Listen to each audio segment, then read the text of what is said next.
Bonjour à tous, bienvenue sur Matessa, ma chaîne de maths pour dédramatiser. Au programme aujourd'hui, leçon culinaire, partager un gâteau au chocolat en 6 parts égales. Nous sommes naturellement en classe de première spécialité dans le chapitre sur la trigonométrie, mais cette leçon s'adresse à tous les élèves du lycée, à leurs parents et naturellement aux gourmands. Je vais donc vous insérer sur la partie droite du tableau un cercle trigonométrique. Je vous rappelle qu'un cercle trigonométrique, c'est donc un cercle de centre O, de rayon 1, sur lequel on a installé un sens de parcours positif, qui est donc le sens anti-horaire. Puisqu'on veut partager un gâteau en 6 parts égales, et puisqu'un tour correspond à une longueur de 2π, on doit finalement faire apparaître des sixièmes de tour, c'est-à-dire 2π sur 6, soit π sur 3. On va donc commencer par construire π sur 3. Je vous rappelle qu'on sait, grâce à nos connaissances de première spécialité, que cosinus π sur 3, ça vaut 1/2. On va donc construire la médiatrice du segment OI. Elle va couper le cercle trigonométrique en un point. Ce point a donc pour position π sur 3. On peut, grâce à la symétrie axiale l'axe horizontal, construire dans le quatrième quadrant, c'est-à-dire tout en bas à droite, la valeur de 5π sur 3, que l'on appelle aussi moins π sur 3, si on se déplace dans le sens horaire. On a donc finalement déjà construit deux parts de notre gâteau, la première part dans le premier quadrant, et la dernière part, c'est-à-dire finalement la sixième part, dans le quatrième quadrant. On bascule alors sur la construction de 2π sur 3. On avait construit la médiatrice de OI dans le premier quadrant. On va donc construire la médiatrice de OJ dans le deuxième quadrant. De la même manière, cosinus de 2π sur 3 vaut moins 1/2. On construit donc alors cette médiatrice. Et l'intersection de la médiatrice avec le cercle trigonométrique nous donne un point qui est en position 2π sur 3.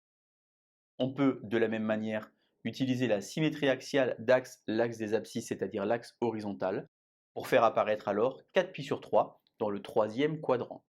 Il nous suffit alors de compléter cette construction en rejoignant l'axe horizontal, c'est-à-dire de 0 jusqu'à π, pour faire apparaître nos 6 parts de gâteau qui sont donc toutes identiques.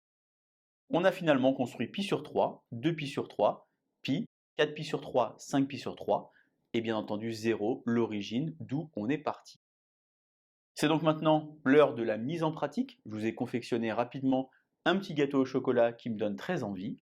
On va donc commencer par construire, comme je vous l'ai expliqué, la médiatrice du segment. Alors vous êtes dans la cuisine, vous n'avez naturellement ni compas ni règle.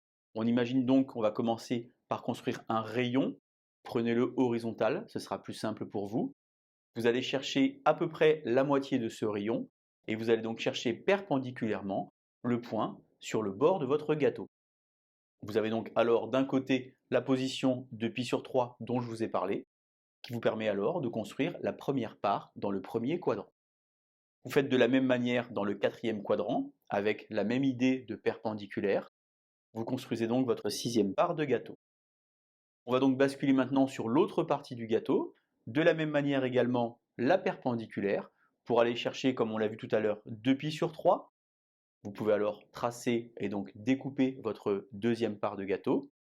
Vous pouvez de la même manière également aller chercher 4π sur 3 dans le troisième quadrant, c'est-à-dire en bas à gauche, pour construire finalement la cinquième part du gâteau.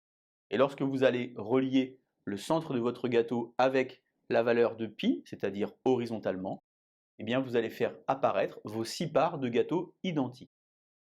Je peux, comme vous le remarquez ici, vous sortir les parts de gâteau pour bien identifier que les 6 parts sont identiques. Allez, bon appétit! Bonne journée sur Matessa. À bientôt!